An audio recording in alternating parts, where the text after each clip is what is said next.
You stand up this morning to do the hard thing. You feel the absolute weight of it settle firmly into your legs. Then a calm voice offers you one small excuse.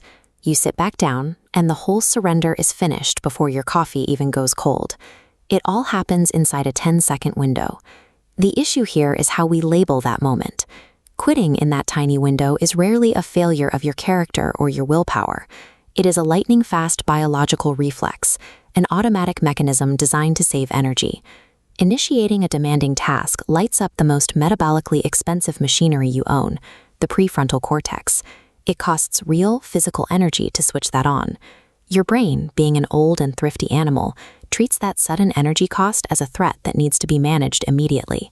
In the instant before you make your first move, your brain does what it does best.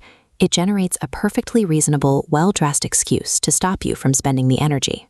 The excuse arrives already wearing the clothes of maturity. It whispers, "You are tired," or "You'll do it better tonight." It borrows your sensible judgment and turns your intellect against your best interests. There is a cruel symmetry to how this operates. The greater the perceived friction of the task ahead, the more resistance your brain manufactures to protect you from it. 10 seconds before a cold gym, a blank page, or a hard conversation will always feel heavier than the task itself actually deserves. Psychologists call this behavior emotion regulation.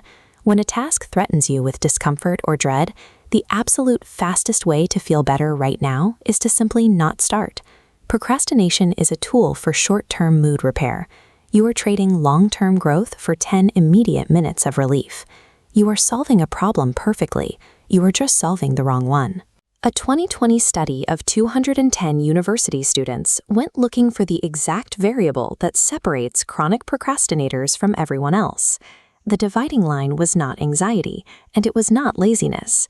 This chart plots their failure rate against various psychological markers. The single strongest predictor of quitting was their score on absolute helplessness, the strict belief that when a bad feeling arrives, that feeling is completely in charge of what happens next. The dread itself is harmless. Believing the dread dictates your actions is where the trap closes. Change your belief about who that feeling answers to, and the entire 10-second window changes shape. The fight is never really about the run or the writing. It is about stripping a passing emotion of its veto power over your life. Marcus Aurelius ran an empire on mornings he desperately did not want to get out of bed. He felt the exact same physical, sour reluctance that you feel. He simply got up into it, knowing the reluctance might never lift. Epictetus drew the dividing line even cleaner. The feeling that rises in your body is out of your control. The physical move you make while that feeling rises is entirely yours. You separate the two completely. Waiting to feel ready is like standing in front of a cold fireplace demanding heat before you put in a log. The order is backward.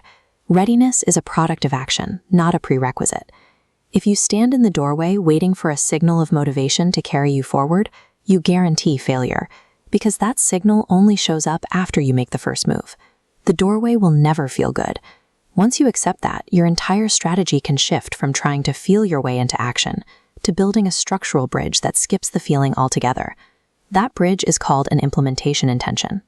You decide in advance and in concrete terms the exact physical move you will make the moment a specific trigger appears. If the clock says 6, then I stand up.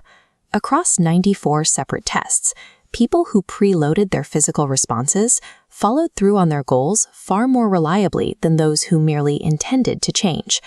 Preloading your action robs the 10-second window of its power to negotiate. You aren't wrestling the dread. You are letting the clear, rational mind of last night give strict orders to the tired mind of this morning. The physical step you choose must be deliberately, almost insultingly small. Open the laptop. Put on the shoes. Get the body across the line and let your mood reorganize itself around the motion. The biological stakes are massive. Every time you sit back down, you teach the basal ganglia that retreat is your default response. But moving before the excuse speaks carves a new groove into that system. Action becomes a fast, frictionless reflex.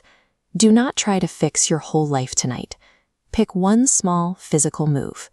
Pre-decide the cue that triggers it. Tomorrow morning, when the reasonable voice clears its throat to offer an excuse, Do not debate it. Just move before the debate begins. You do not have to win the day. You only have to win the next 10 seconds.